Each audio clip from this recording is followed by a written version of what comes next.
Nos últimos dias, vi muitos comentaristas políticos mencionando a morte do youtuber Gonzalo Lira, também conhecido por seu pseudônimo na internet, Coach Red Pill.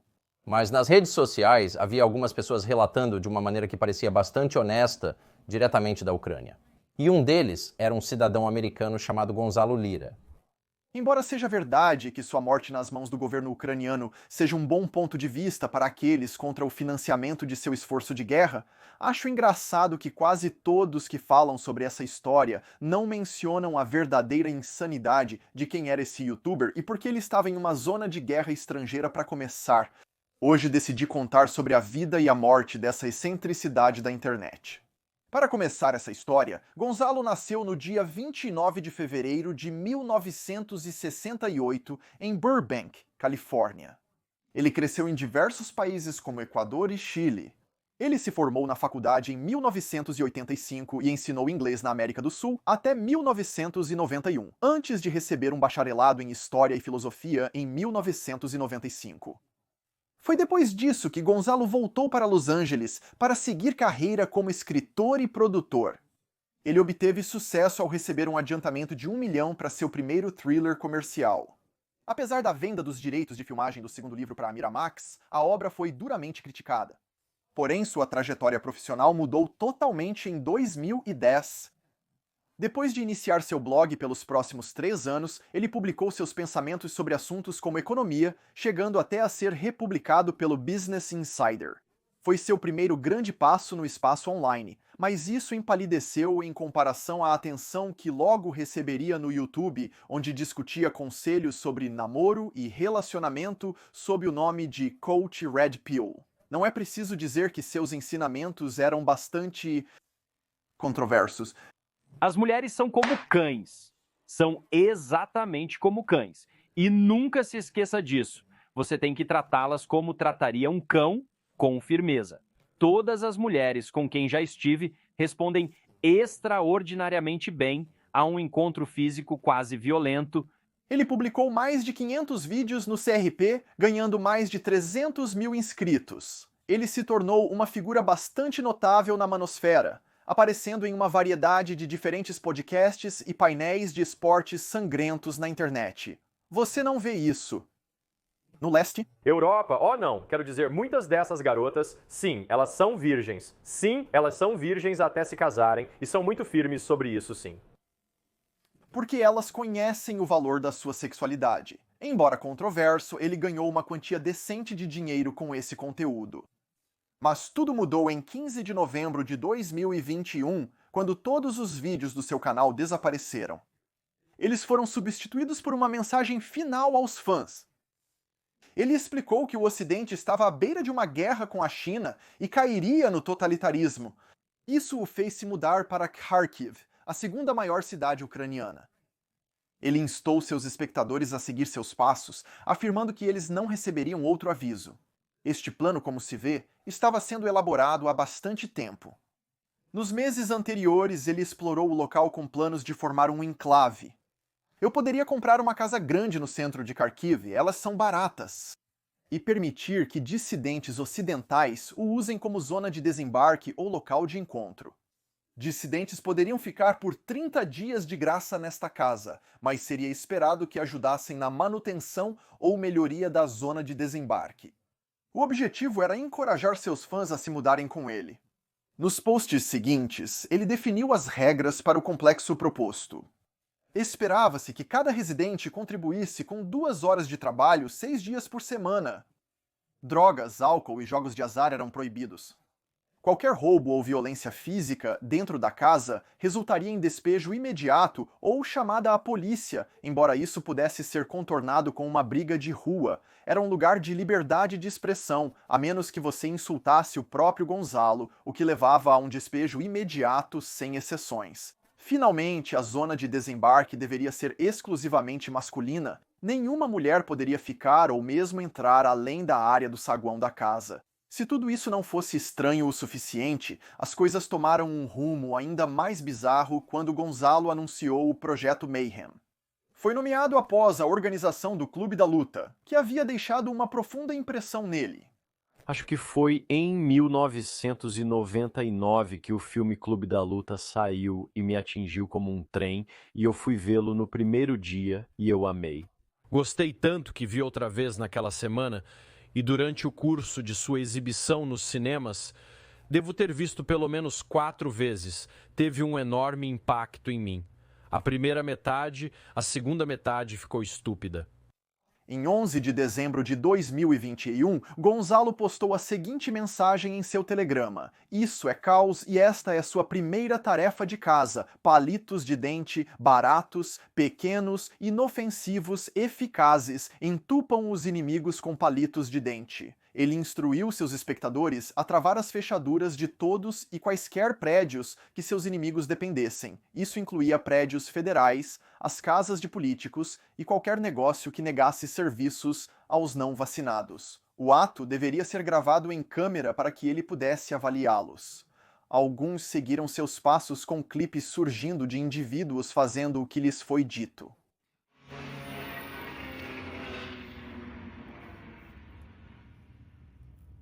O absurdo deste calvário finalmente chamou a atenção do fórum de fofocas da internet Kiwi Farms, que o colocou na primeira página. Eles notaram que ele estava fazendo isso enquanto vivia em uma zona de guerra no leste da Ucrânia.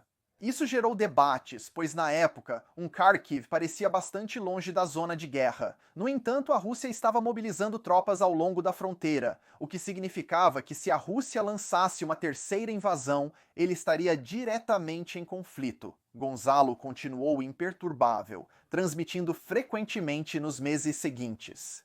Ele contestou qualquer noção de acúmulo da Rússia, chegando a chamar isso de propaganda. "Estou em Kharkiv, Ucrânia, a 40 quilômetros da fronteira russa, vivendo aqui com meus 2 filhos pequenos, então tenho um forte incentivo para saber o que está acontecendo. Nenhuma guerra está chegando." É uma completa fabricação. Acho que os americanos estão planejando uma operação de falsa bandeira que eles acham que fará parecer que a Rússia são os agressores. O projeto Mayhem parecia estar a todo vapor até 24 de fevereiro de 2022, quando a Rússia invadiu a Ucrânia no maior ataque a um país europeu desde a Segunda Guerra Mundial. Kharkiv está sob ataque. Gonzalo não estava em Kharkiv naquele momento, mas sim visitando um amigo em Kiev. Estou em Kiev, em Karchatik, mais uma vez. Eu fui visitar alguns amigos e estou voltando para o meu hotel. E posso dizer que parece muito com o olho de um furacão. É extremamente tranquilo, como pode ver. Não sei se consegue ver o trânsito. Mas é muito comum. Ele deveria estar lá apenas por um dia, chegando de avião. A invasão cancelou todos os voos e reservou todos os trens. A única saída teria sido em carros ou ônibus, o que era inviável devido ao colossal engarrafamento. Isso significava que ele estava preso em Kiev enquanto sua esposa e 2 filhos permaneciam em Kharkiv. No dia seguinte, sirenes de ataque aéreo explodiriam fora de seu hotel. Ouviram isso? Sim, são sirenes de ataque aéreo. Diante disso, alguém poderia pensar que a melhor ação seria priorizar a sua própria segurança. Mas não foi esse o caso. Em vez disso, 3 dias depois, Gonzalo começou a criticar a Ucrânia e a chamar sua liderança de maléfica. O que realmente me incomoda é que o regime de Zelensky não tem problemas em causar uma crise humanitária. Na verdade, eles acolhem uma crise humanitária. Eles adorariam ver ucranianos mortos. E eu sei disso por... Um fato, ele até postou um vídeo insultando jornalistas na cara deles. Todos os jornalistas porcos do sistema estão aqui. Veja. Todas essas pessoas pertencem ao sistema. Jornalistas. Nos dias seguintes, ele continuou a transmitir e participar de programas expressando seu apoio à Rússia. Muitos dos seus argumentos vieram diretamente da mídia do Kremlin, com até mesmo o apresentador chamando suas visões de otimistas. Isso foi o suficiente para atrair a atenção da Russia Today, uma rede de televisão estatal financiada pelo governo russo. Seu comentário foi usado pela Russia Today para criticar a Ucrânia e o Ocidente. O relatório viralizou no Twitter, onde foi rapidamente escrutinado pelos usuários. Sua confiança foi atribuída ao fato de ele ter um passaporte chileno. CRP acha que é a prova de balas porque tem consigo seu passaporte chileno, e Chile e Rússia têm o que ele acredita serem fortes laços diplomáticos. Gonzalo foi finalmente removido do hotel pela gerência, mas permitido a partir para Kharkiv de trem. Ainda assim, ele reiterou seus sentimentos anteriores, alegando que tudo era uma distração de guerra pelo Ocidente. No entanto, ele emitiu uma declaração sobre o uso de sua análise para a propaganda russa. Gonzalo revelou que sofreu maus tratos pessoais em Kiev como resultado da transmissão, além de ameaças de morte. Ele esclareceu que não era um agente pago e estava apenas preocupado em apresentar a verdade. No dia seguinte, ele redobrou a atenção, desativando comentários devido ao grande número de ameaças. Não ajudou o fato de seu vídeo ter sido compartilhado por Ramzan Kadyrov, líder da República Chechena e general-coronel no exército russo.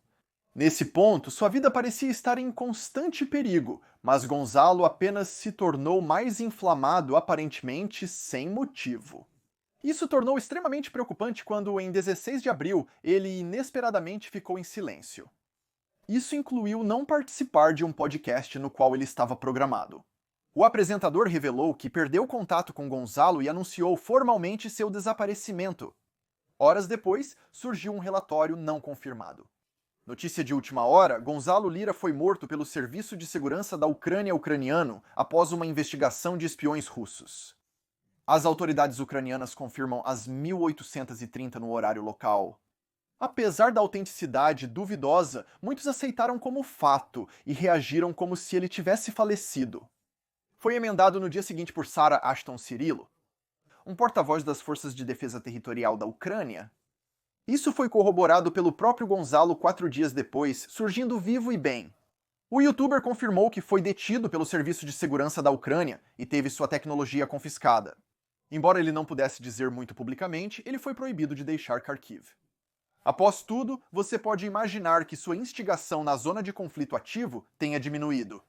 Mas não diminuiu, pois em poucas semanas ele estava desafiando Kimster para um debate sobre o assunto da Ucrânia. Naquele agosto, ele foi chamado pelo youtuber Jake Bro por tentar pressioná-lo a aparecer em seu canal. Olha, uma de duas coisas vai acontecer, Jake.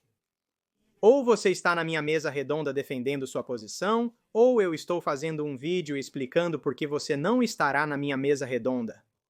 Sua escolha. Mesmo pró-Rússia, contas ficaram exaustas dele ao desenterrar seu passado focado na pílula vermelha. Quando ele apareceu em um grande canal pró-Rússia no YouTube, a resposta também rejeitou seu caráter. A imagem dele se desgastou por ser conhecido como o treinador de relacionamentos que ensinava homens a seduzir mulheres do leste europeu. Finalmente, ele conseguiu garantir um debate em janeiro de 2023 com os streamers Destiny e Laserpig. Laserpig era um crítico vocal de Gonzalo criticando suas mesas redondas ucranianas. Laser mais tarde afirmou saber o motivo real de ele estar sendo investigado pelo Serviço de Segurança da Ucrânia, alegando que ele era um espião, se autodeportou e não estava mais na Ucrânia. Não é um não, ele é autodeportado. Ele fugiu. Não, ele pediu para ser deportado, porque quando ele foi preso, ok, bem, ele foi o que ele estava fazendo, ele foi preso porque ele era potencialmente bom. Ele era potencialmente um espião. Ele pensou que era um espião porque o que ele estava fazendo era correr por Kharkiv tirando fotos de posições ucranianas e tropas ucranianas e tudo mais, certo? E descobriu-se que ele estava sendo pago para tirar fotos das posições de artilharia ucraniana e posições de morteiros. Isso foi refutado quando, no 1º de maio, Gonzalo Lira foi detido em Kharkiv, com imagens da invasão aparecendo dias depois. O vídeo oficial é estranhamente editado como um curta viral, com imagens mostrando seu banheiro e vasos sanitários sujos, já que ele havia ficado na Ucrânia. Provavelmente devido à mesma ordem após sua ausência. Gonzalo foi acusado de violar o artigo 4632. Eles mencionaram sua negação do massacre de Bucha e um vídeo dele insultando soldados ucranianos. Ele foi formalmente acusado em 29 de junho e liberado sob fiança. Agora, em 6 de julho, está em prisão domiciliar. Gonzalo finalmente percebeu que era de seu melhor interesse fugir. Em 1º de agosto, um dia antes de sua próxima audiência, ele postou o seguinte: "No momento estou tentando sair da Ucrânia e buscar asilo político na Hungria. Ou eu atravesso a fronteira e chego em segurança, ou serei desaparecido pelo regime de Kiev. Isso é o que aconteceu comigo nos últimos 3 meses. Fui preso por causa dos meus vídeos, sem dúvida. Os vídeos são o motivo pelo qual o serviço de segurança da Ucrânia me prendeu, mas conforme eles me investigavam, perceberam que eu não sou pobre. Então, uma vez que eles me prenderam por causa dos meus vídeos, o Secretaria do Patrimônio da União aproveitou a oportunidade para extorquir dinheiro de mim, usando os guardas como cúmplices que, por sua vez, usam os prisioneiros como músculo. Como descobrir isso é muito complicado em uma thread do Twitter, mas estou escrevendo um livro sobre isso. No total, ele afirmou ter sido extorquido em $100 mil pela Secretaria do Patrimônio da União. Desta vez parece o mesmo que está acontecendo. Eles estão me dizendo para não sair, mas deixando a porta aberta, ou assim eu espero. Ou talvez eu esteja sendo armado por eles para que possam justificar me colocar em um campo de trabalho para que ninguém nunca saiba sobre o esquema de extorsão de espadas deles. Eu simplesmente não sei, então decidi morrer tentando. Percorri a Ucrânia de moto, percorrendo 1.400 quilômetros em 2 dias. A fuga acabou sendo mal sucedida, com Gonzalo sendo infelizmente parado no lado ucraniano da fronteira. Documentos judiciais apresentados 3 dias depois confirmaram isso. Ele compareceu ao tribunal em 4 de agosto, quando decidiram prendê-lo novamente. Ele foi levado de volta a Kharkiv para aguardar julgamento. Foi por volta dessa época que a história dele chamou a atenção de Tucker Carlson, que havia sido recentemente demitido da Fox News. Em junho, o apresentador Tucker lançou seu primeiro segmento oficial no Twitter criticando a Ucrânia. Ele seguiu isso semanas depois com uma referência ao coach Red Pill.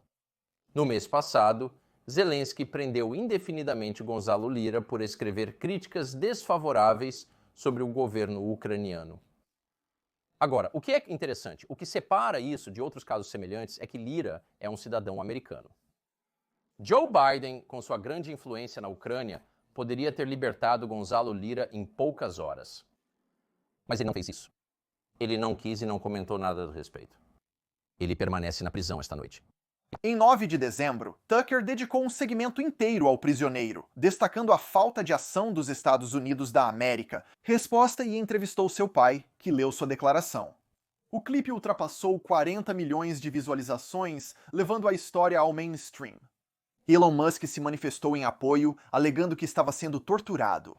A Ucrânia negou isso, apesar do mesmo indivíduo ter sido uma testemunha notável no caso. Gonzalo Lira fez alegações falsas de abuso e tortura para ganhar simpatia. Como alguém que falou com ele pouco depois de ser devolvido à custódia, estava claro que ele estava em boa saúde e foi tratado extremamente justamente pelos serviços de segurança do Estado. Vale a pena notar agora que no passado, Gonzalo afirmou que tinha problemas cardíacos, com apenas 18 a 22 meses de vida em 2022. Veja, recentemente descobri que é improvável que eu vá viver muito tempo. Por causa de uma condição cardíaca que eu tenho. Não vou entrar em detalhes porque isso não é da conta de ninguém além de mim, mas é bastante sério e a probabilidade é que eu não vá estar por aqui. Por mais de 18 meses, 24 meses, algo assim. Se for verdade, isso aumentou consideravelmente o risco de possíveis complicações de saúde. Em 4 de janeiro deste ano, uma carta supostamente de Gonzalo foi tornada pública. Eu tive pneumonia dupla em ambos os pulmões, bem como pneumotórax, e um caso muito grave de edema, inchaço do corpo. Tudo isso começou em meados de outubro, mas foi ignorado pela prisão. Eles só admitiram que eu tinha pneumonia em uma audiência no dia 22 de dezembro. Estou prestes a fazer um procedimento para reduzir a pressão do edema pulmonar, o que está me causando uma falta de ar extremamente severa. Ao ponto de desmaiar após uma atividade mínima, ou até mesmo apenas conversar por 2 minutos. Seu pai lutou por semanas para que seu filho recebesse a devida atenção médica, mas no final não teve sucesso. No dia 12 de janeiro, Gonzalo Lira faleceu em um hospital aos 55 anos de idade. Sua morte foi confirmada pelos governos dos Estados Unidos e do Chile. Como mencionado no início deste vídeo, uma enxurrada de nova atenção foi trazida para esta história, muitos criticando o envolvimento dos Estados Unidos da América no esforço de guerra. Lira, com seu trabalho, praticava jornalismo. Comparemos o silêncio sobre o caso com a detenção do repórter Evan Gersovich, do Wall Street Journal, pela Rússia. Eles martirizaram Gonzalo, declarando-o jornalista e elogiando seu trabalho como cineasta. E com isso, só posso rir de como uma história pode ser tão facilmente distorcida para ser tão unidimensional. O coach Red Pill foi detido por liberdade de expressão e tratado mal na prisão? Sim, mas ele era algum jornalista nobre e respeitado? Não. No final do dia, o Sr. Lira será lembrado como uma nota de rodapé dos movimentos anti-SJW e Red Pill Online dos anos 2010. Foi uma doença mental misturada com um nível esmagador de arrogância que o levou à Ucrânia em primeiro lugar, e um desrespeito pela sua própria segurança e de sua família, apesar dos avisos a cada passo do caminho. Por causa disso, seu pai agora está sem um filho, sua irmã sem um irmão, sua esposa sem um marido e seus 2 filhos pequenos sem um pai. Ele levou sua persona provocadora da internet para uma zona de guerra e pagou o preço máximo.